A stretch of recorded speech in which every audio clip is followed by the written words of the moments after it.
Hola, muy buenas noches a todos, espero se encuentren bien.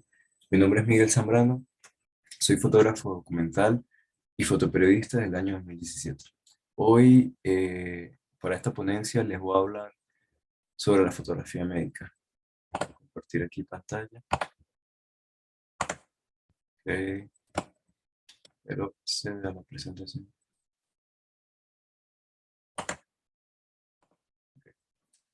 Antes de hablar de la fotografía médica, para iniciar, voy a hablar un poco de la historia de la misma fotografía. Digamos que la fotografía en sí es un arte muy nuevo. A diferencia de la pintura, a diferencia de la escultura, a diferencia de la música, es muy nuevo, tendrá 200 años más o menos. Fue e inicia en Francia en 1830, o sea, en el siglo XIX, con Joseph Naisfort Niepce, si no me equivoco cómo se pronuncia, con la famosa cámara oscura, ¿no? Que en su momento había sido creada por un iraní, pero el primero en probarla fue Joseph. Entonces, la primera fotografía es de la que se tiene registro hasta la fecha, es esta, de la que están viendo ahí en pantalla. Esta fotografía tardaron por lo menos un día en hacerlo, por ejemplo, a través de esta cámara oscura, de unas placas de metal, de un daguerrotipo, con cierto proceso que la cantidad de luz que entraba por un agujero era lo que se plasmaba en una placa de metal. Entonces, bueno, esta es la fotografía, la primera fotografía de la que se tiene registro. Capaz habían otras, pero quién sabe, con el proceso, con el paso del tiempo se perdió y es lo que se dice. Entonces, eh, digamos que la fotografía pasó un proceso de democratización a partir del siglo XX, más que todo a finales, donde empieza a aparecer las cámaras digitales. Ya a finales de principios de los 90 finales, la empresa Kodak lanza una de las primeras cámaras digitales. Claro, existían otras antes,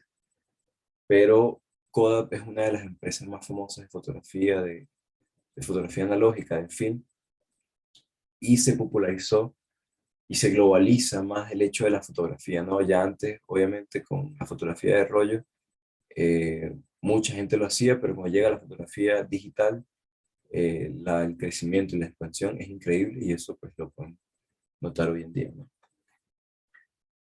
Eh, Hoy y en esta ponencia le voy a hablar más que todo de un proceso básico o técnico de la fotografía, más allá de extenderme con un proceso teórico o metódico o histórico de la fotografía. Entonces voy a hablar algo más que todo actual. Siento que en este caso la historia pasa a un tercer plano, ¿no? Y voy a pasar directamente a las técnicas de realización o las técnicas compositivas de la fotografía.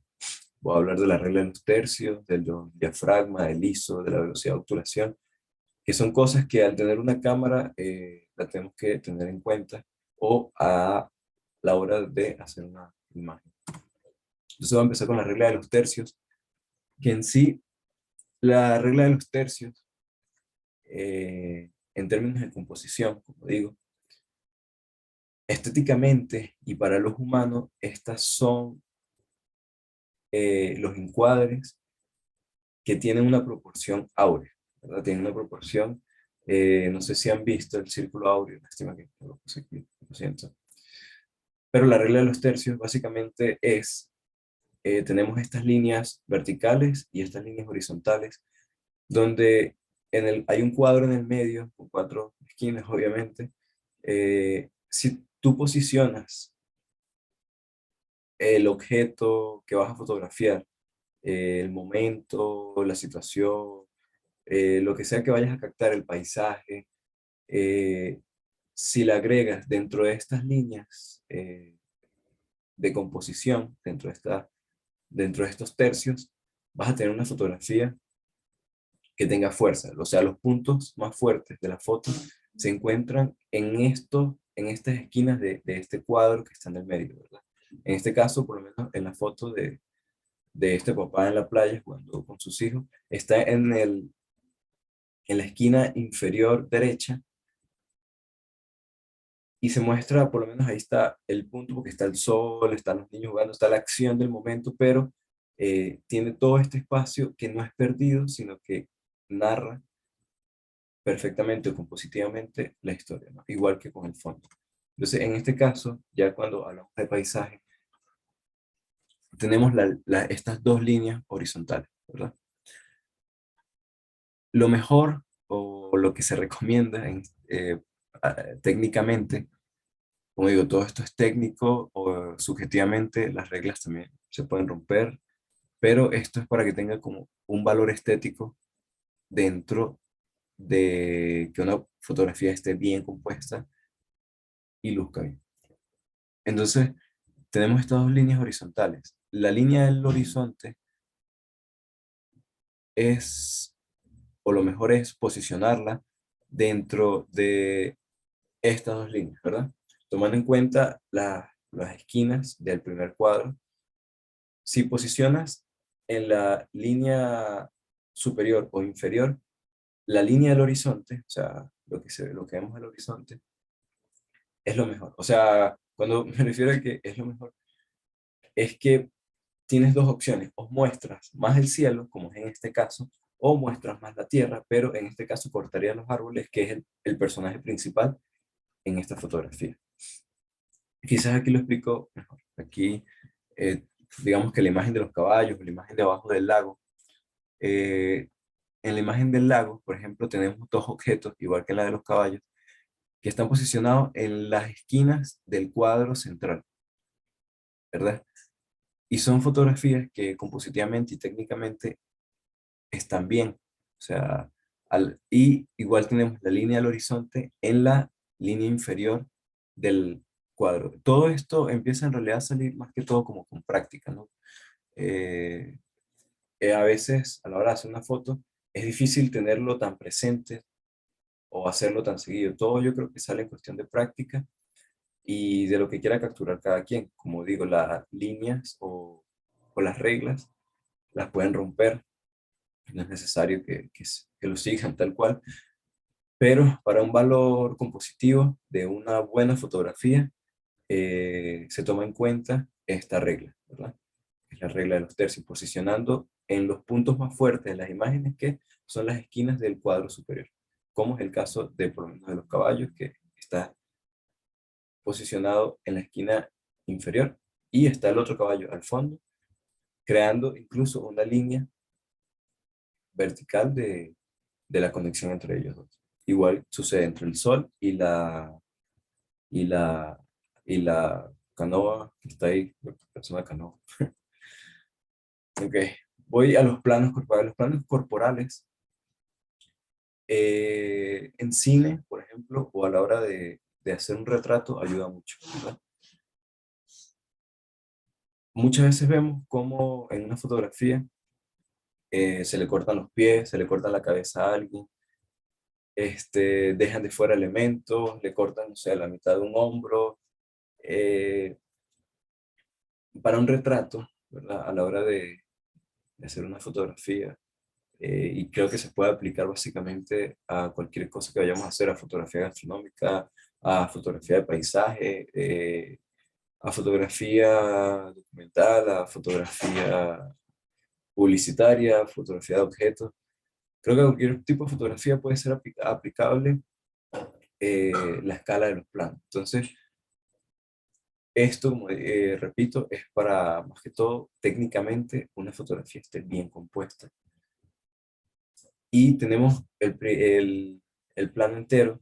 Yo sé que a veces los nombres es difícil recordarlos, pero lo mejor es a la hora de tener la foto, tener en cuenta a partir de dónde empieza a verse bien, o no sé, ya vayamos incluso para grabar un reel, lo mejor es tomar en cuenta este tipo de cosas, ¿verdad? Y hoy en día incluso existen escuelas para enseñar a grabar reels.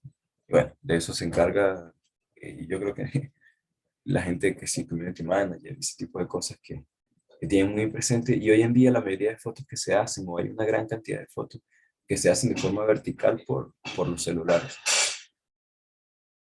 Y es de ir como de lo macro hasta lo micro. Como tenemos aquí el plano entero, que es la chica, que se ve completa. El plano americano ya sería un plano desde las rodillas, cortando un poquito más abajo de las rodillas hacia arriba. El plano medio es de la cintura hacia arriba.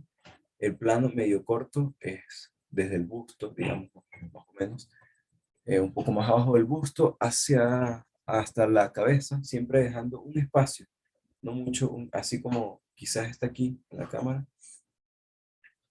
El primer plano es básicamente esto, o sea, el plano casi que solo de su cara. El primerísimo plano es un enfoque total de una cara, de un objeto, repito, y un plano de detalle, que también puede ser un plano de detalle de una mano, un plano de detalle de una pierna, un plano de detalle de un hombro, de lo que quiera, dependiendo de lo que esté fotografiando, ¿no? Pero es bueno a la hora por lo menos de narrar una historia o de tomar en cuenta, tener por lo menos de que estos planos funcionan. Como digo, esto se utiliza mucho en el cine, ¿no? Pasar, y se juega también con esos elementos, pasar como de un plano entero a un plano de detalle, de un plano de detalle a un plano medio. Entonces se juega como con esa línea de planos. No es algo que hay que seguir estrictamente, pero es algo que dentro de un valor estético funciona. Como es el caso de que por lo menos la postura de la doctora que aparece ahí, está, si van, como digo, va desde lo macro, desde su cuerpo entero, hasta lo micro que puede ser su sonrisa. Ok, el diafragma, la velocidad de obturación y el ISO. Esto es más que todo para personas que tienen una cámara, o hoy en día los teléfonos también tienen incorporado para que tú ajustes ciertos valores como la velocidad de obturación, como el ISO y el diafragma, pero casi siempre viene o uno ya lo hace con el teléfono de forma automática. Entonces, esta línea de ilustración la enseño porque, bueno, a la hora de tener una cámara, ¿verdad? Los lentes vienen de diferentes medidas y de diferentes obturaciones. El diafragma es lo, lo mucho o poco que abre un lente. Ese es el diafragma. Si tú abres mucho el diafragma de un lente, ojo, no todos los lentes funcionan así. Muchos lentes varían. Casi siempre cuando uno compra una cámara viene con un lente kit, que es un lente estándar, ¿verdad? Y este lente abre a cierto diafragma y cierra a cierto diafragma. Entonces, si abrimos más el diafragma, como en este caso que estos números de F32, F22, F11, F2,8, F1,4. Entre más abierto está el diafragma, más luz entra al lente, más luz entra a la cámara, y si estamos en una situación de oscuridad, va a venir perfecto. Pero también, a su vez, es el hecho de que cuando tenemos un objeto enfocado dentro de esta apertura de diafragma, el fondo es totalmente desenfocado, ¿verdad? El rango, por decirlo así, el rango dinámico que tenemos para enfocar es muy poco, pero es también nítido. En este caso, hay dos valores nítidos. Entre más cerrado esté el diafragma, más enfocado va a estar todo lo que estemos fotografiando. Si estamos fotografiando un paisaje, lo mejor es tener un diafragma que esté más cerrado para enfocar todo el paisaje, ¿verdad? Para que no haya un tema de desenfoque, porque a la hora de tener tanto espacio, la cámara no sabe exactamente dónde está el punto de enfoque. Si cerramos el diafragma, esto es en caso de que esté muy abierto. Si cerramos el diafragma, vamos a tener todo más enfocado, pero vamos a tener todo más oscuro, porque está entrando menos luz al lente. Entonces, todo esto es un juego de valor, ¿verdad? La idea es crear una armonía entre esto y ir experimentando. Entonces, está la velocidad de obturación, que es la segunda línea abajo, está la ilustración del muñeco ahí corriendo. Está 1 slash 1500, 1 sobre 250, 1 sobre 125, 1 sobre 60. Estos valores es la velocidad con la que la cámara va a tomar la fotografía, ¿verdad? Es la velocidad con la que la cámara eh, va a tardar en hacer la foto.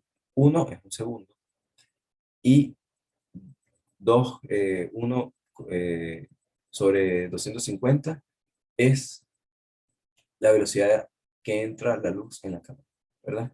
Entonces, a partir que tú, entre más bajo sea el número, todo, y ahorita quizás se confundan con esto, pero digo que esto es con práctica realmente. Ahorita me llevó mucho tiempo aprenderlo, casi, no sé, eh, como un año, más o menos, 2 años, en de que le tuve que agarrar el valor.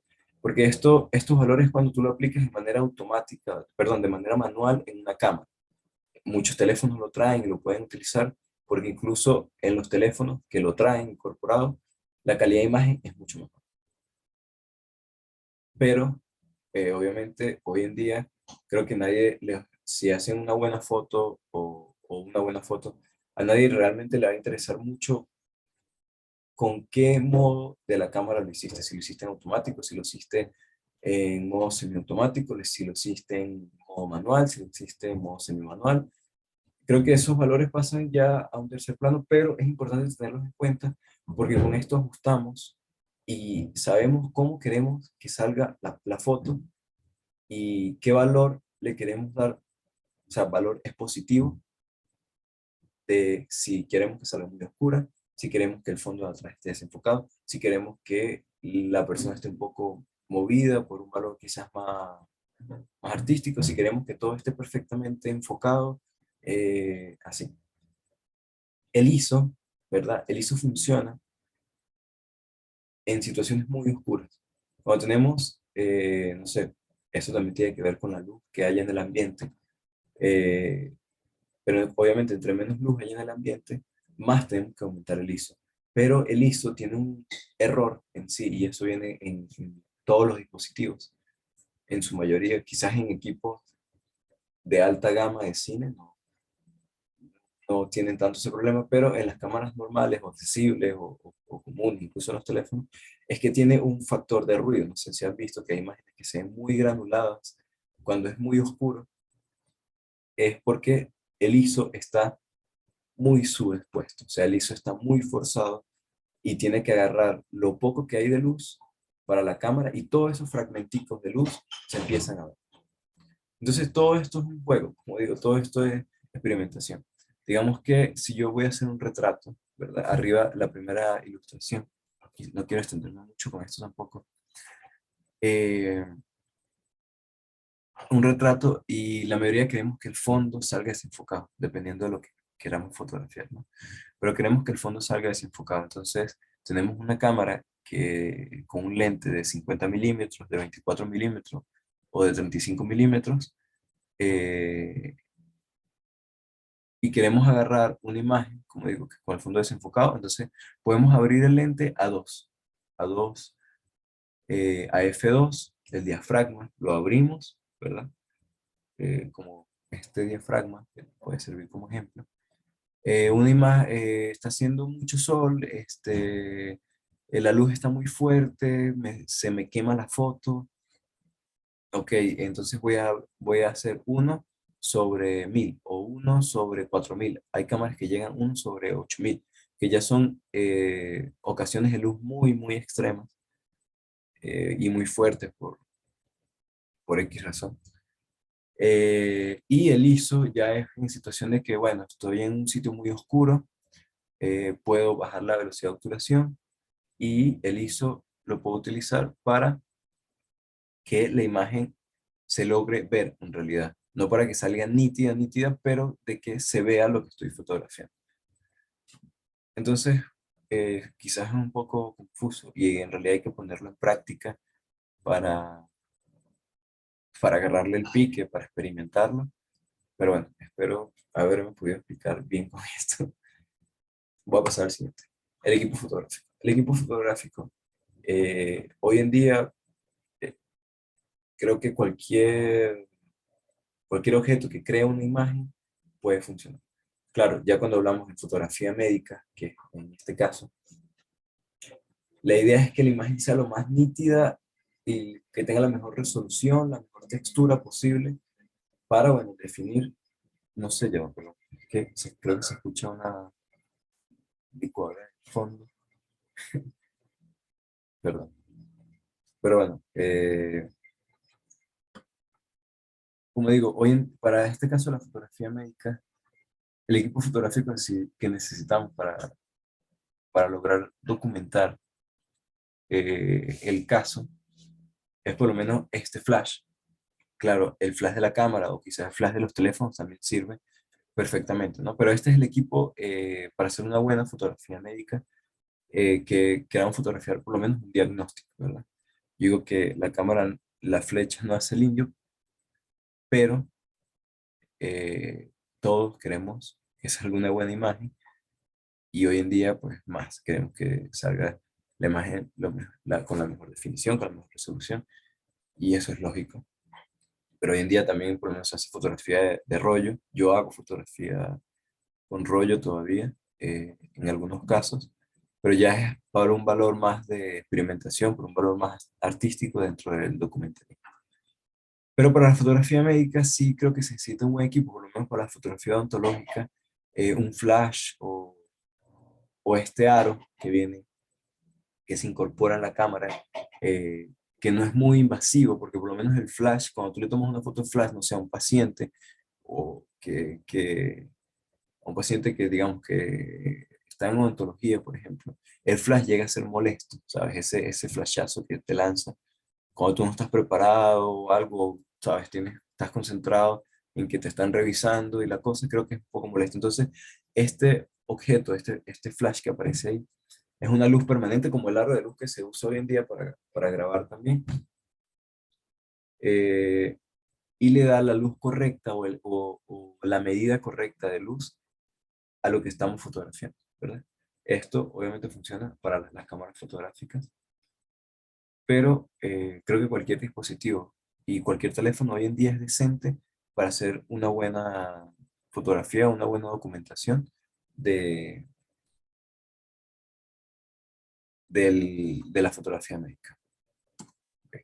Voy a pasar aquí también al documentalismo, que es lo que más me desarrollo y es una parte, creo que vital de este taller, porque la fotografía documental nace en el siglo XIX, básicamente con el mismo inicio de la fotografía en 1830. Creo que todo lo que se ha hecho hasta la fecha, o bueno, no todo, pero ha funcionado como un registro, ¿verdad? O sea, la fotografía documental sirve para mostrar la realidad. Eso, como digo, hoy en día ha cambiado. Hoy en día la cantidad de edición, la cantidad no, incluso de filtro, de todo que se hace, pierde ese valor verosímil, ¿no? Que puede tener una imagen a la hora de ser representada con la realidad. Entonces, consiste en reflejar una realidad que acompaña propósitos sociales, científicos, culturales. Para llevar a cabo una fotografía documental, los fotógrafos se comprometen en realizar buenos estudios sobre el tema elegido. O sea, lo mejor es la investigación. Antes de yo empezar cualquier proceso fotográfico o a la par, leo o investigo mucho sobre lo que quiero fotografiar. Perdón que tengo una molestia aquí en la nariz. Entonces, la fotografía documental, que es mi papel en el CUMIS, documentar lo que ocurre, documentar la actividad, ¿no? He trabajado con distintas ONG también, con agencias internacionales de fotoperiodismo. Entonces, yo creo que desde la fecha o todo lo que queramos hacer, siempre queremos registrarlo, siempre queremos guardarlo, siempre queremos que una foto salga bonita, siempre, no sé, si hacemos un paseo, si queremos que nos hagamos una foto de nosotros mismos, siempre queremos que salga bien, siempre queremos que salga, eh, que demuestre más o que demuestre sentimentalmente incluso lo que estamos sintiendo y lo que estamos viendo, ¿verdad? Eh, Muchas veces se dice que la fotografía también es como un reflejo del alma, ¿no? Pero lo mismo se dice para la pintura, lo mismo se dice para la música, pero yo creo que es para todo lo que tenga una expresión artística. Pero esto es un taller más técnico, creo yo, más ido hacia la fotografía médica, que sí es bastante técnica, no es tanto artística, ¿verdad? Pero siempre está centrada en las personas, o sea, las personas creo que es hacia donde está dirigida cualquier, cualquier fotografía, ¿no? Todo lo que hacemos fotográficamente o en imágenes. Entonces la fotografía médica, ¿verdad? Voy a empezar hablando más que todo como de su historia, ¿no? La fotografía y perdón, del concepto. La fotografía médica es la aliada de cualquier profesional de la medicina cuya labor necesite ser respaldada por un registro visual para fines investigativos, de diagnóstico, de control y de difusión de conocimiento o de estudio. La fotografía médica creo que ha sido un recurso y un valor importante, incluso con el desarrollo de la misma fotografía. Ya, claro, no es como que la fotografía médica nace con con la invención de la fotografía, pero ya eso creo que viene incluso de los tiempos del Renacimiento, con Leonardo da Vinci, quizás un poquito más atrás, pero Leonardo da Vinci creo que fue uno de los más influyentes al tener estas primeras ilustraciones de ya de cuerpos, ¿sabes? De anatomía, de cómo es un músculo, incluso de cómo era un feto en su momento. Pero, claro, esto hoy en día con valor legal creo que no se podría hacer, porque él profanaba tumbas, o es de lo que se tiene entendido para poder lograr esto, ¿no? Y dibujarlo, ilustrarlo y enseñarlo. Yo creo que en esa época, quizás un poquito más atrás, pero no, en el Renacimiento, sino que a partir del Renacimiento, es que esto empieza a tomar fuerza porque no tiene, sabes, no es juzgado, sino que el médico también tenía que ser ilustrador o contrataba un artista, un pintor que lograra ilustrar lo que se veía. Pero esto era muy poco. Creo que Leonardo da Vinci es la referencia más clara que tengo y que seguro todos en su momento hemos escuchado. Pero la fotografía médica como tal, se toma en cuenta o que nace, ¿verdad? También en el siglo XIX, más o menos como en 1840, o sea, la fotografía se inventó en 1830 y esta se inventa en 1840, la fotografía médica de la primera que se tiene registro por aquí está, por Alfred Francois Dom, ¿verdad?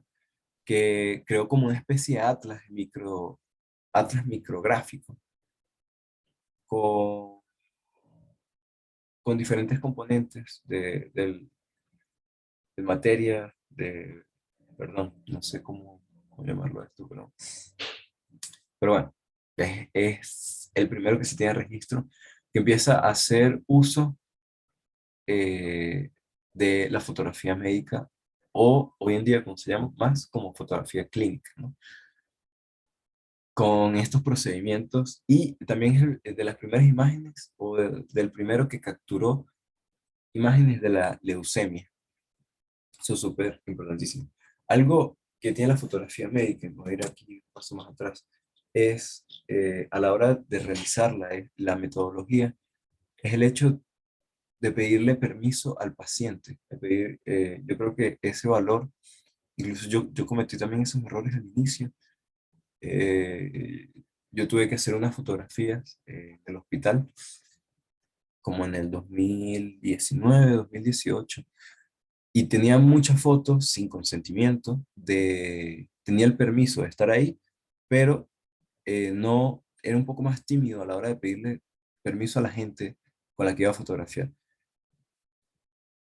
Claro, después es que yo me entero, o sea, que yo aprendo de esto, de que, bueno, no podía mostrar las caras a los pacientes si no tenía el permiso, si no tenía el consentimiento. Por lo menos las agencias de fotoperiodismo, las grandes agencias de fotoperiodismo o los medios, no te compran una foto si es en un contexto de salud, si no hay un permiso, incluso firmado, de la persona a la cual uno ha fotografiado.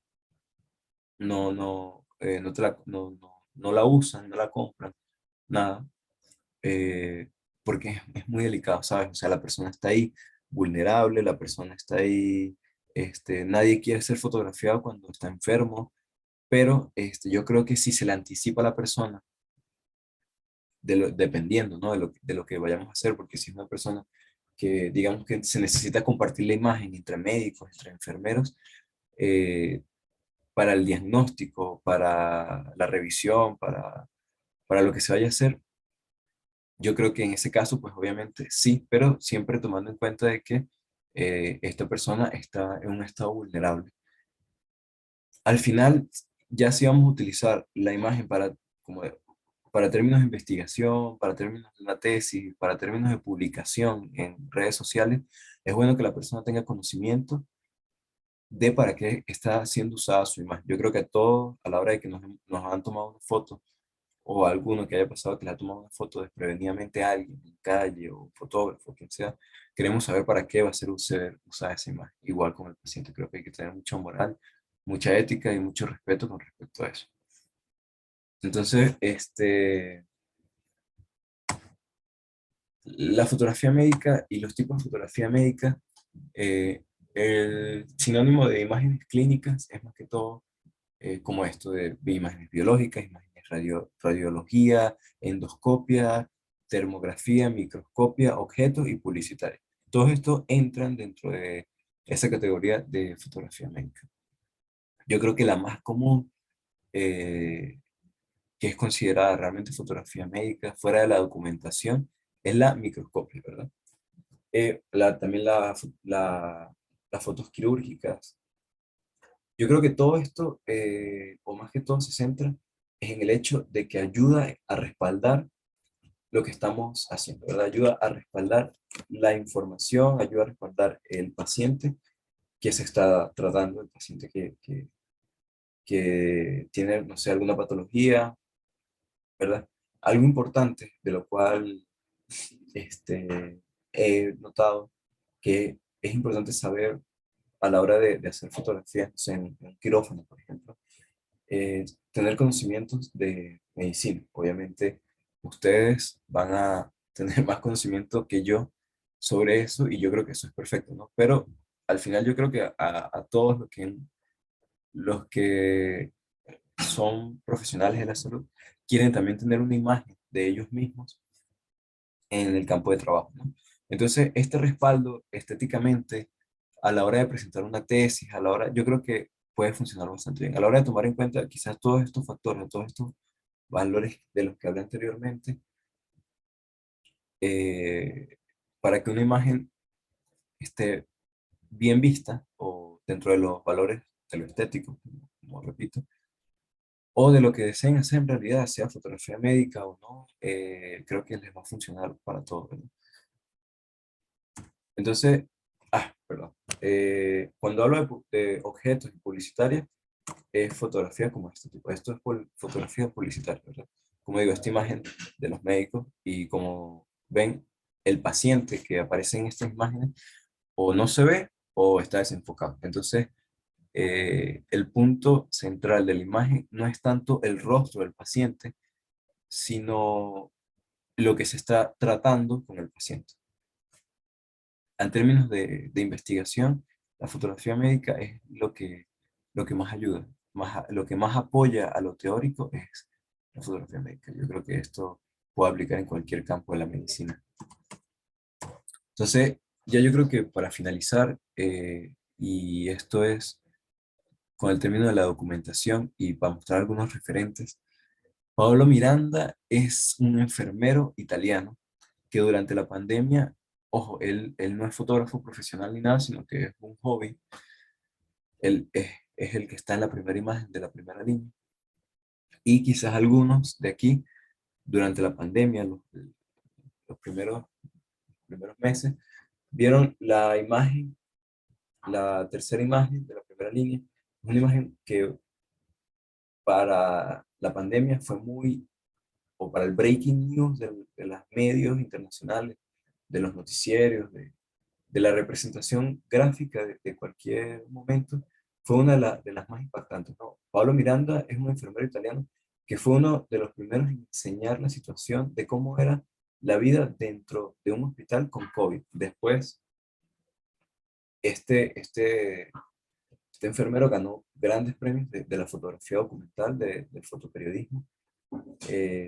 Como digo, él no es fotógrafo profesional ni nada, sino es un hobby, pero usó esta herramienta para documentar lo que sucedía dentro de un hospital en Italia, creo que era en Bolonia, si no me equivoco, para ilustrar, para enseñar lo que se vivía dentro, y hay imágenes muy fuertes que él tiene de esos momentos. Entonces yo creo que por lo menos él es un ejemplo de que un enfermero, ¿no? o cualquier persona no necesita incluso grandes cámaras, incluso gran conocimiento de fotografía para poder hacer un buen trabajo que represente lo que realmente se vive en un aspecto social. Eugene Smith es un fotógrafo americano ya del siglo XX. Eh, lo agregué aquí porque él tiene una serie que él fotografió durante varios meses a un fotógrafo, perdón, a un médico rural, ¿verdad? Este médico iba a distintas comunidades de un estado en Estados Unidos, eh, y documentó su vida, o sea, la vida del médico. Ya, si ven, yo creo que esto pasa a ser un poco más a lo artístico, un poco más a ese carácter documental. Entonces lo vemos que si revisando una placa, atendiendo a un niño, atendiendo a una familia, caminando en un prado. La segunda imagen, perdón, la segunda línea, la primera imagen, es la imagen base de ese trabajo, ¿no? Es él saliendo cansado, ya casi de noche, a punto de llover. Entonces después le sigue por lo menos esta de él tirado, descansando en una camilla. Yo siento que por lo menos registrar este tipo de cosas en términos de documentación es súper valioso, por lo menos para el médico, o por lo menos aquí en Venezuela, que es muy controversial el hecho de la salud. Son pocos los hospitales que te dejan entrar a fotografiar, ¿sabes? Siempre hay un misterio ahí. Entonces, eh, esto es, como digo, en un valor de documentación, pero también pareció fotografía médica. Tino Soriano es un fotógrafo español que desde 1980, perdón, hasta el 2020 tiene un registro inmenso, incluso sacó un libro de todos los hospitales de España, de cómo era la medicina en España. Yo creo que viendo estas imágenes, viendo esta, eh,